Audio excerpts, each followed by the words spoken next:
y elementos de la inmunidad innata que son los que van a producir la lesión tisular. Entonces, básicamente, entonces, el lupus es una enfermedad que, gracias a esta patogenia que tiene, puede atacar a todos los tejidos del organismo, ya que en todos los tejidos vamos a tener productos de daño o de destrucción endógena que van a ser reconocidos como autoantígenos y van a ocasionar la lesión de la enfermedad, ¿no? Entonces, vamos ahora a conversar fundamentalmente de lo que son las manifestaciones clínicas del lupus, ¿no? Entonces, debemos recordar que la multisistematicidad del lupus, como su nombre lo indica, el lupus eritematoso multisistémico, se caracteriza porque afecta a varios órganos del organismo, ¿no? Los tejidos más comúnmente afectados por orden de frecuencia e importancia, vamos a listarlos aquí. Nosotros tenemos que el lupus, por su nombre, afecta fundamentalmente a las pieles, membranas o mucosas, afecta al sistema articular, a los riñones, a los órganos hematopoyéticos, al sistema nervioso central, al aparato cardiopulmonar y en raras ocasiones inclusive al tracto gastrointestinal. ¿Bien? Pues estos son los órganos del organismo que están afectados frecuentemente en el lupus y vamos a analizar de las manifestaciones fundamentales que ocurren en cada uno de ellos. Antes de topar las manifestaciones específicas, debemos recordar que existen síntomas generales de cualquier enfermedad que se presentan en el paciente con lupus. El paciente con lupus se queja muy frecuente de malestar general, astenia, fiebre, anorexia, fragilidad, debilidad y pérdida de peso. Eso como síntomas inespecíficos que se presentan en los pacientes. En el caso de la astenia puede ser tanto biológica como inducida por las manifestaciones inflamatorias de la enfermedad. En el caso de la fiebre, es un síntoma bastante importante y bastante desafiante en el paciente con lupus. ¿Por qué? Porque casi todos los pacientes presentes en lupus tienen fiebre. La fiebre puede ser ya sea resultado de la misma enfermedad, resultado de una exacerbación, resultado de un tumor presente en el paciente o resultado de la medicación. Y a veces muchas veces es muy difícil determinar la causa exacta de la fiebre en el paciente con lupus. ¿Ya?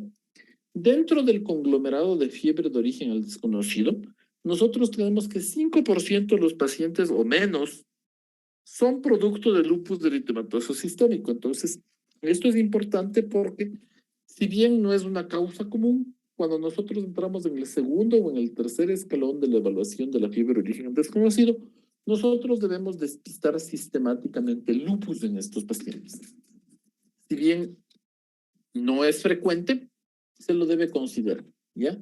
Pero la fiebre es a veces un signo invariante en los pacientes que tienen lupus, ¿no? En lo que se refiere a la astenia, entonces, como les mencionaba, la astenia es sumamente común y es causada por una etiología multifactorial. La inflamación propia de la enfermedad, medicaciones concomitantes que esté tomando el paciente, comorbilidades inmunológicas y no inmunológicas que tenga, trastornos neuropsiquiátricos como la fibromialgia, desnutrición, infección, el imbalance de citoquinas o el imbalance hormonal que ya habíamos revisado en la parte de la fisiopatología. Entonces, la astenia, la fiebre y la pérdida de peso, síntomas muy comunes en el paciente con lupus como afecciones no específicas de los órganos y de los sistemas.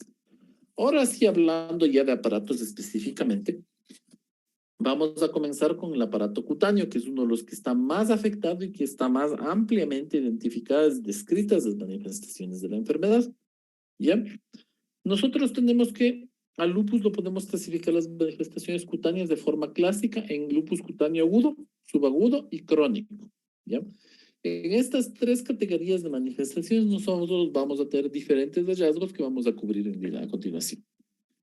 Nuevamente, vamos a recalcar, aquí están las diferentes manifestaciones del lupus cutáneo agudo, del subagudo y del crónico. En el crónico tenemos algunas presentaciones como el lupus discoide, lupus eritematoso profundo o paniculitis lupus, el lupus en Samañón, el lupus tímido y el lupus cutáneo intermitente. ¿Bien? Vamos a describir, como les mencionaba, más en detalle cada una de estas. Entonces tenemos aquí el lupus cutáneo agudo. El lupus cutáneo agudo es la lesión característica clásica que se describe en los libros de textos. La manifestación más importante del lupus cutáneo agudo es la presentación del rash malar característico que se presenta con forma de alas de mariposa sobre el puente nasal o también a nivel de la quijada del paciente. Y este se presenta de forma transitoria, puede ser evanesciente e intermitente, y usualmente asociada a exacerbaciones de la enfermedad o exposición solar. ¿Bien? Otras erupciones de lupus cutáneo agudo característico que nosotros tenemos son la presencia de una erupción simétrica eritematosa pruriginosa, como la que pueden ver aquí en este tronco de este paciente varón, que se presenta fundamentalmente como un rash maculopapular. Podemos ver que tiene máculas en algunos puntos y en algunas pápulas y converge a una lesión eritematosa muy, muy, muy grande, ¿no? Entonces, estas dos presentaciones son las más frecuentes como presentaciones agudas de la enfermedad, ¿ya?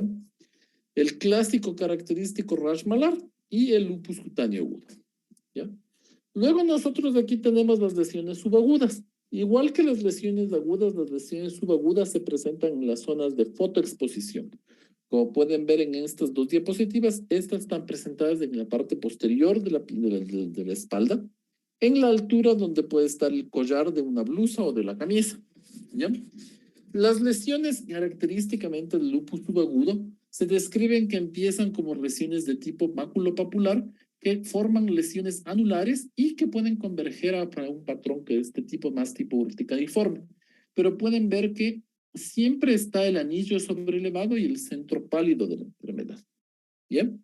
Al igual que el lupus, que las lesiones agudas, los desencadenantes usualmente son la fotoexposición, pero también podemos tener que el paciente puede presentar estas lesiones a la exposición de ciertas medicaciones como antifúngicos, diuréticos, antagonistas cálcicos, ¿no? Entonces, muy diferentes las lesiones cutáneas, ¿no? Entre esta, la lesión característica aguda y la lesión subaguda que forma esta especie de anillos, ¿no? Luego tenemos las manifestaciones crónicas. Las manifestaciones crónicas son mucho más indolentes, deformantes y desfigurantes que las manifestaciones de lupus agudo o subagudo. Aquí tenemos las tres manifestaciones fundamentales, que son el lupus discoide, que son estas lesiones redondeadas que pueden ser cicatrizales y degenerativas, que se localizan fundamentalmente a nivel de la cara y de las orejas, ¿ya? Entonces pueden ver aquí la lesión. Luego nosotros tenemos en segundo orden de frecuencia la paniculitis lúpica, que inicialmente se presenta como lesiones induradas, sobrelevadas en la piel, y que posteriormente desencadena estos hundimientos y atrofia del tejido adiposo, como se puede ver en la parte de más abajo, en la segunda lesión de la diapositiva.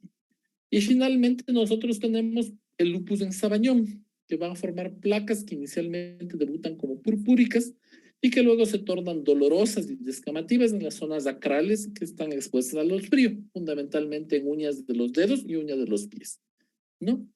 Entonces, estas son presentaciones comunes del lupus eritematoso sistémico. Tenemos otras un poquito crónicas, un poquito más raras, como el lupus eritematoso túmido, que se caracteriza por presentar abones urticariformes que usualmente no progresan en enfermedad sistémica. Pues podemos ver aquí alrededor del ojo el abón urticariforme violáceo en esta paciente y esta es otra presentación crónica mucho más inusual. ¿Ok? Otras también inusuales tenemos también lo que son las helangiectasias periunguiales, que pueden verlas aquí en esta diapositiva con mayor detalle. El lívido racemoso, que es diferente al lívido reticulares que se presenta en algunas personas o en los lactantes por el frío. Como pueden ver, el lívido reticulares da este patrón en forma de red, mientras que el lívido racemoso da un patrón más que se parece a lo que son raíces o ramas de árboles.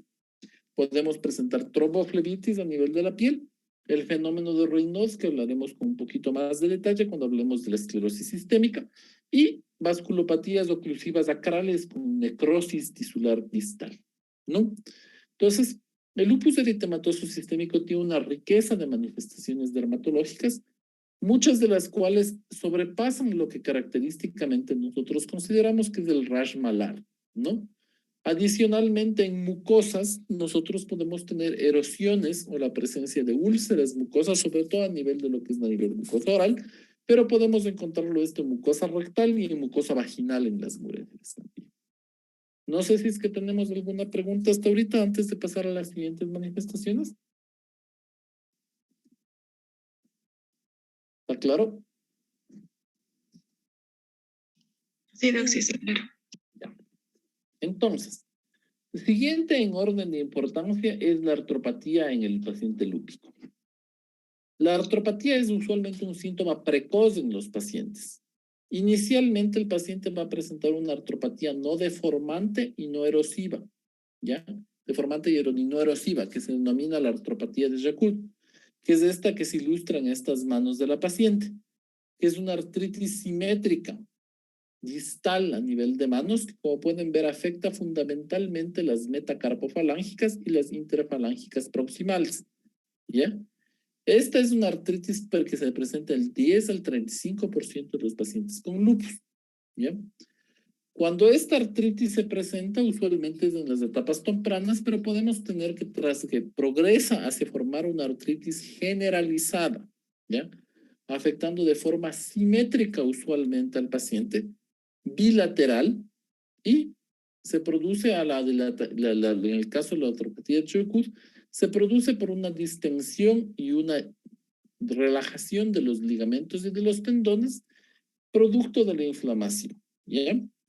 Y si es que este proceso inflamatorio a nivel de las manos continúa, nosotros lo que vamos a pasar es vamos a producir vamos a generar rigidez y una artritis erosiva y deformante también en las manos, ¿ya?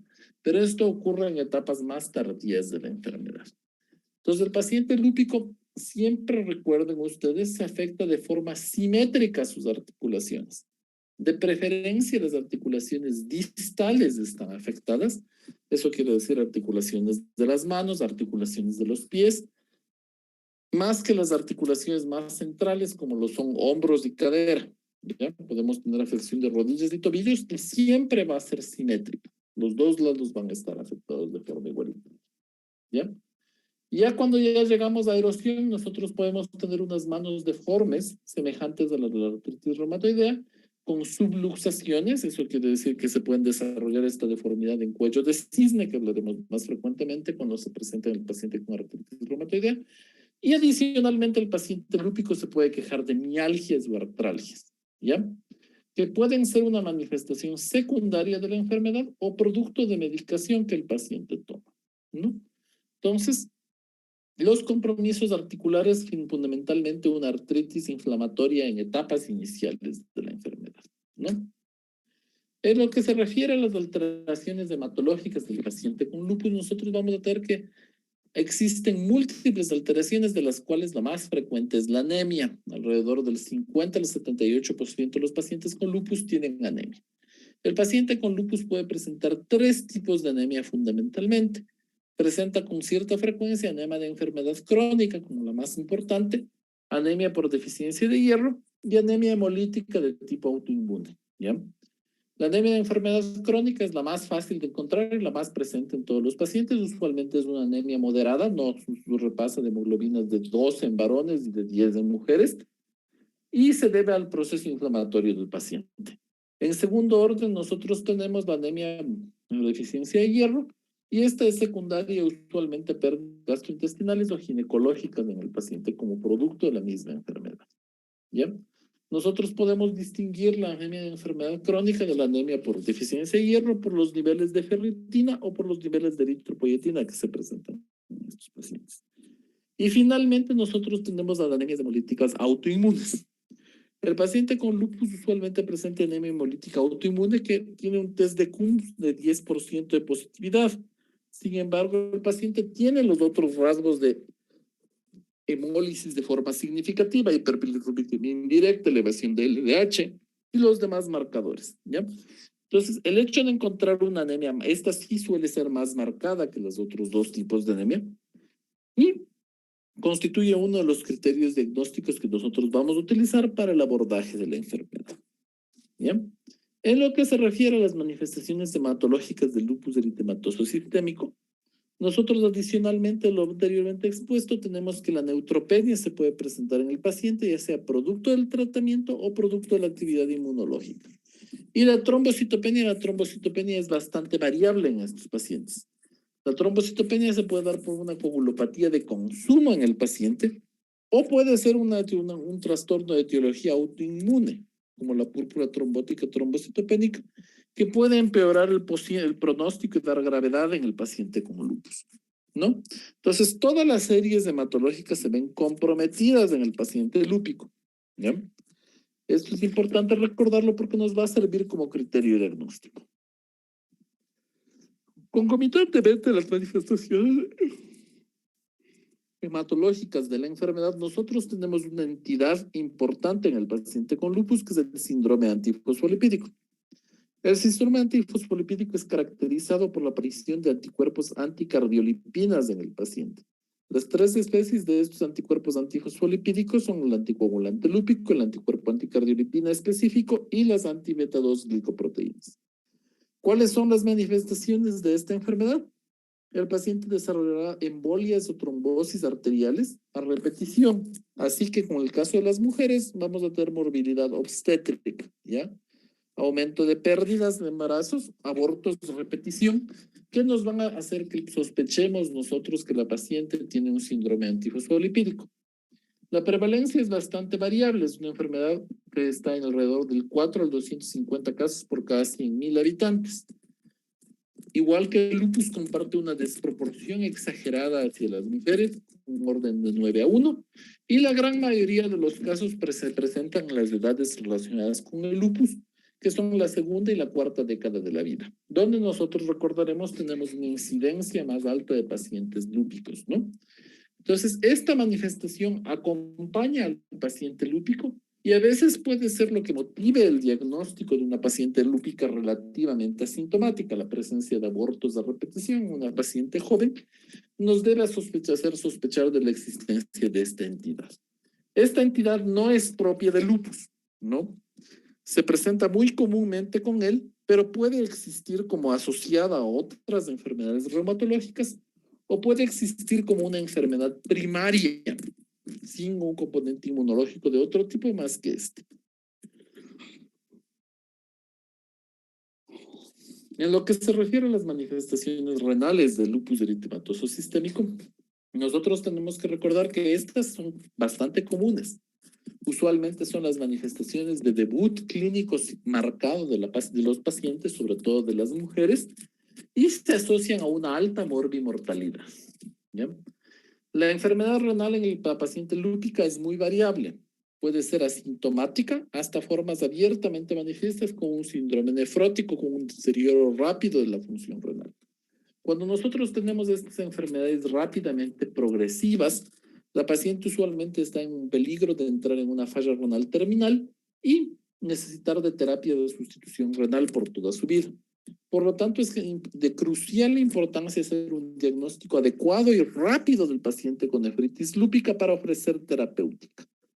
¿Cuáles son las características más comúnmente encontradas en el paciente con nefritis lúpica? Proteinuria, la presencia de cilindros, hematuria, piuria, hiporazoemia e hipertensión. ¿Ya?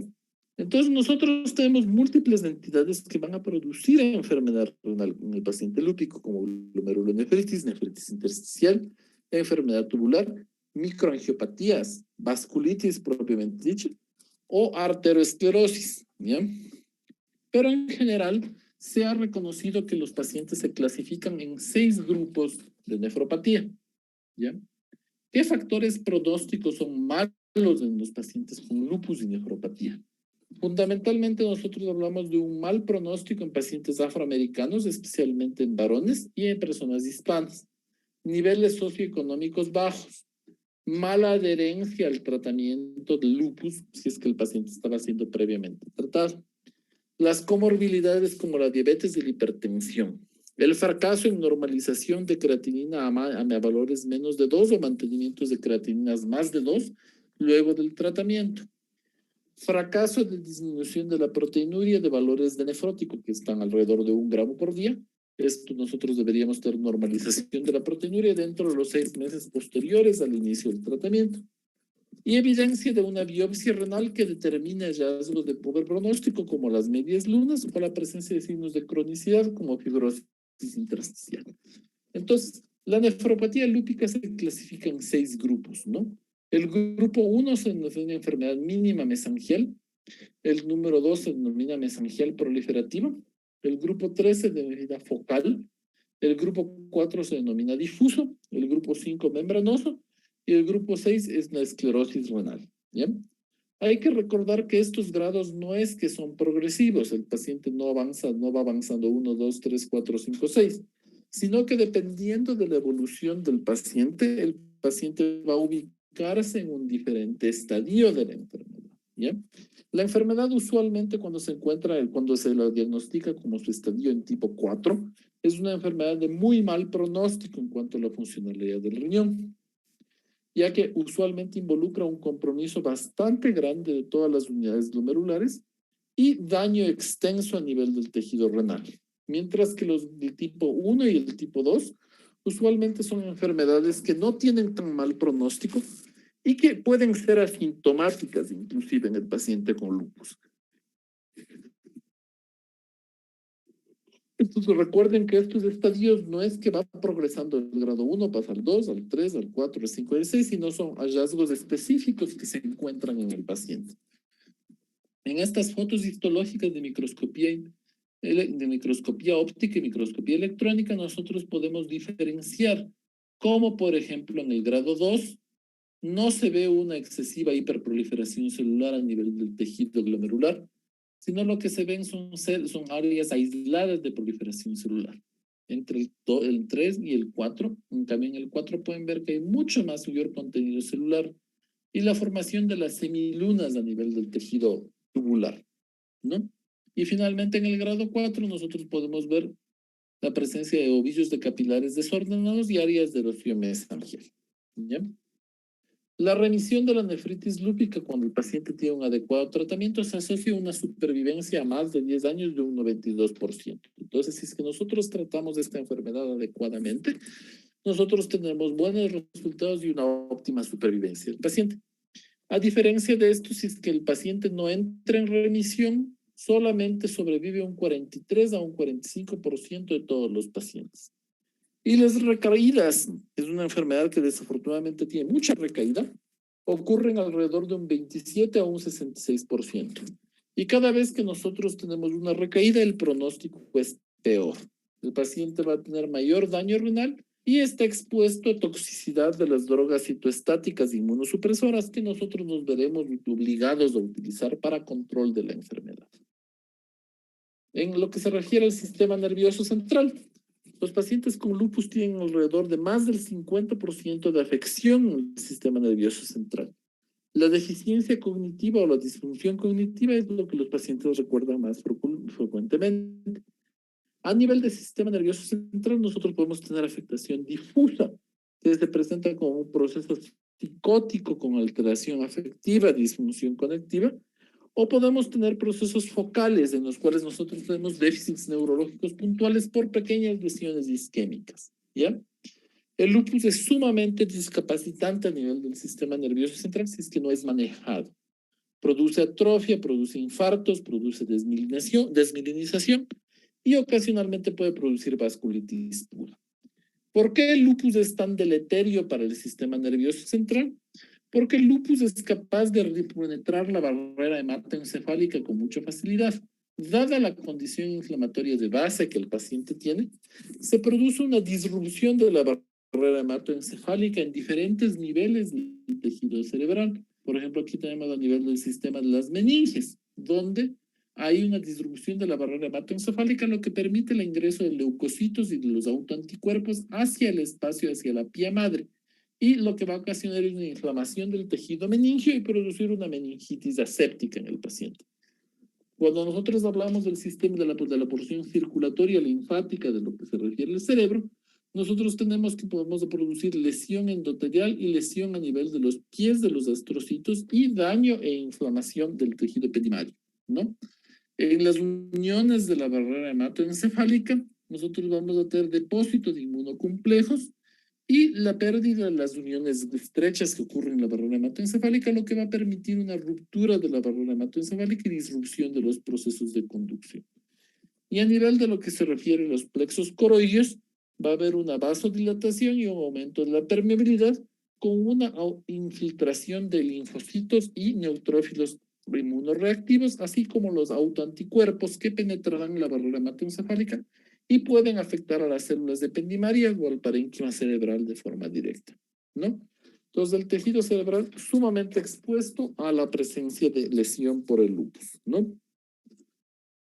¿Cuáles son las manifestaciones neuropsiquiátricas que nosotros podemos presentar en nuestros pacientes? Podemos tener estados confusionales agudos que pueden ir desde el estupor al coma. Disfunción cognitivas como demencia es un 3 al 5% de los pacientes. Procesos netamente psiquiátricos como psicosis, depresión y ansiedad. Podemos tener la sensación de hipertensión intracraniana persistente como el pseudotumor cerebri, que en un menos del 1% de los pacientes, y meningitis aséptica en un porcentaje más bajo. En cambio, a nivel del sistema nervioso periférico de afectaciones focales, podemos tener síndromes tipo SB, convulsiones, movimientos anormales, enfermedades desmielinizantes en un porcentaje muy, muy bajo, o mielitis transversa, ¿no? Entonces, podemos ver que la afección del paciente lúpico es multisistémica, es de multitejido y es altamente agresiva. En lo que se refiere al aparato cardiovascular, nosotros vamos a ver que en el aparato cardiovascular vamos a tener lesión en todos los componentes del tejido cardíaco, desde el pericardio hasta el tejido de conducción. Esto lo que ocasiona es que se haya documentado altos porcentajes de miocarditis en los pacientes. Usualmente un 40 o un 70% de los pacientes con lupus tienen algún grado de miocarditis, mientras que realmente es muy poco sintomática, solo un 5 al 10% lo reporta. Y adicionalmente, esto sí es importante, el paciente con lupus tiene un incremento de eventos cardiovasculares adversos con infarto agudo de miocardio, que en el estudio de Framingham fue reportado como 50 veces más alto que en su rango etario de 35 a 44 años. ¿Ya? Entonces, el lupus es una patología que ocasiona lesión cardíaca directa e indirecta también. A nivel del pulmón, en el pulmón, el lupus produce manifestaciones pulmonares de forma frecuente, alrededor de un 60%, no más de los pacientes tienen compromiso pleural, ¿ya? Pero el paciente suele ser asintomático. Nosotros, ¿qué podemos encontrar en los pacientes con lupus? Nosotros tenemos la manifestación más común, es la pleuritis lúpica, donde el paciente desarrolla derrames pleurales bilaterales, y que cuando nosotros hacemos una punción de esto, de una toracocentesis, nos encontramos con exudados. Menos frecuentes que las pleuritis, nosotros tenemos la presencia de la neumonitis en el paciente lúpico. La neumonitis puede ser aguda, cuando es un proceso que rápidamente progresivo de tos, disnea, dolor torácico, fiebre y hemoptisis, o puede ser crónica con un proceso insidioso de disnea y de tos a lo largo de varios meses. La hemorragia pulmonar, complicación seria en el paciente con lupus, producto de una vasculitis a nivel del tejido pulmonar, en un 50 al 90% de letalidad en los pacientes, ¿ya? Y nosotros lo vamos a diagnosticar en el paciente que presenta disnea, tos, hemoptisis, infiltrados pulmonares y caída brusca de la hemoglobina y el hematocrito. La embolia pulmonar, una complicación poco frecuente en el paciente contra lupus eritematoso sistémico, sin embargo, producto del estado de hipercoagulabilidad producto de esa enfermedad. Y la hipertensión pulmonar, usualmente una hipertensión pulmonar que puede ser tanto secundaria a otras complicaciones o procesos a nivel cardiopulmonar, o primaria por afección directa del lupus en el paciente en un 5 o un 14%. En el tracto gastrointestinal nosotros tenemos algunas manifestaciones importantes. Podemos tener enfermedad esofágica con disfagia o dinofagia y alteraciones del peristaltismo a nivel esofágico, usualmente frecuente en los pacientes con fenómeno de Raynaud. Vasculitis propiamente dicha a nivel del mesenterio con presencia de trombosis o sintomatología de dolor abdominal agudo. Pancreatitis en un porcentaje muy bajo, usualmente asociada a una mayor mortalidad que la pancreatitis no lúpica. Lesiones hepáticas como hepatitis, cirrosis, inflamación hepática persistente y esteatosis, ¿ya? Producto de la enfermedad a nivel del tejido hepático. Y peritonitis también, al igual que lo que es la inflamación de las serosas cardíaca y pulmonar, en 30% de los pacientes, ¿no? La citis usualmente es poco frecuente, pero cuando nosotros hacemos necropsia al paciente con lupus, usualmente se encuentra una serositis, ¿ya? Para finalizar el apartado de manifestaciones clínicas, nosotros vamos a mencionar que los pacientes con lupus tienen un mayor riesgo de desarrollar ciertos tipos de neoplasia, como son el linfoma de no-Hodgkin, como el más importante. Y la presencia de una predisposición para ciertas infecciones. La gran mayoría de las infecciones usualmente bacterianas y el paciente con lupus se ve expuesto a una sobreproporción de eventos sépticos en el tracto gastrogenitourinario, respiratorio y de la piel. Y infecciones virales más frecuentes en estos pacientes, como una virosis más común, el herpes zóster, pero también la hepatitis B y C son particularmente frecuentes en los pacientes con lupus. No sé si tenemos alguna pregunta hasta ahorita para proseguir con la siguiente actividad. Está todo claro, ¿no?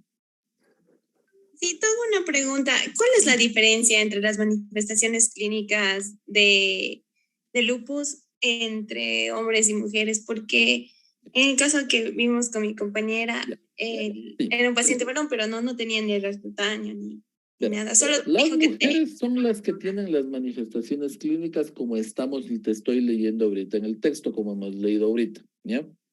En orden de frecuencia cutáneas, articulares, renales, neurológicas, hematológicas, así, es tal cual, ¿ya?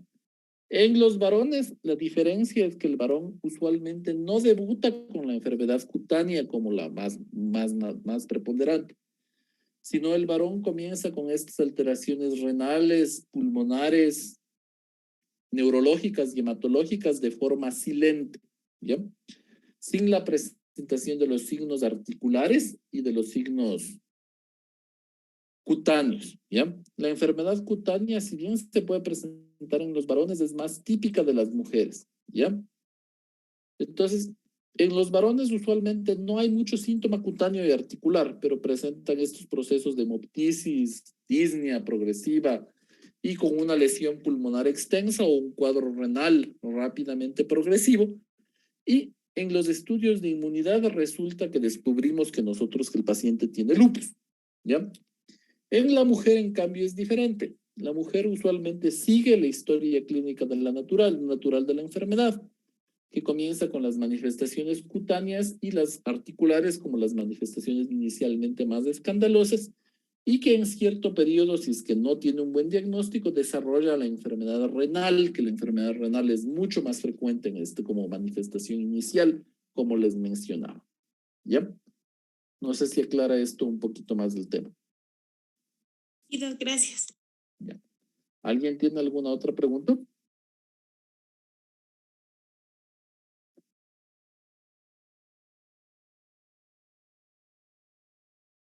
Ninguna otra pregunta. Ok. Entonces, en la segunda fase de la sesión vamos a trabajar ahorita en lo que se refiere al diagnóstico. Hemos revisado un poquito los biomarcadores, hemos revisado las manifestaciones clínicas de la enfermedad, pero nosotros tenemos que organizarnos cómo vamos a trabajar en el diagnóstico de la enfermedad, ¿ya? Ustedes creen que el lupus se puede diagnosticar de una forma clínica sin ningún criterio objetivo o sin ningún planteamiento objetivo. Es un poco difícil porque el lupus, como ustedes pueden ver, produce múltiples manifestaciones de diferentes aparatos y sistemas. Y a veces es difícil imputarlas a un solo sistema, ¿ya? Entonces, nosotros vamos a trabajar en 3 grupos para contrastar estos abordajes diagnósticos, ¿ya? Les voy a dividir en los 3 grupos, estamos los 23 participantes, entonces estamos completos, ¿ya? El primer grupo va a trabajar con los criterios del American College of Rheumatology, pero los antiguos, ¿ya? El segundo grupo va a trabajar con los criterios del SLIC, ¿ya? Ya les el tercer grupo, ya les puse segundo grupo. SLIC, ¿ya? Y el tercer grupo va a trabajar con los criterios de la CCR EULAR, ¿ya? Estos son los criterios nuevos, ¿ya? Entonces, ustedes van a hacer la consulta de los 3 diferentes criterios. Van a hacer unas 3 diapositivas, porque esto lo vamos a presentar en media hora, en la cual primero expongan la escala, vean cuáles son las ventajas y las desventajas del uso de estos sistemas, y vamos a ir analizando y vamos a ver por qué los criterios más nuevos de la CCL, de la American College of Rheumatología y el EULAR, los que son unificados, son los mejores para poder diagnosticar la enfermedad. ¿Ok? Entonces vamos a abrir los grupos y en media hora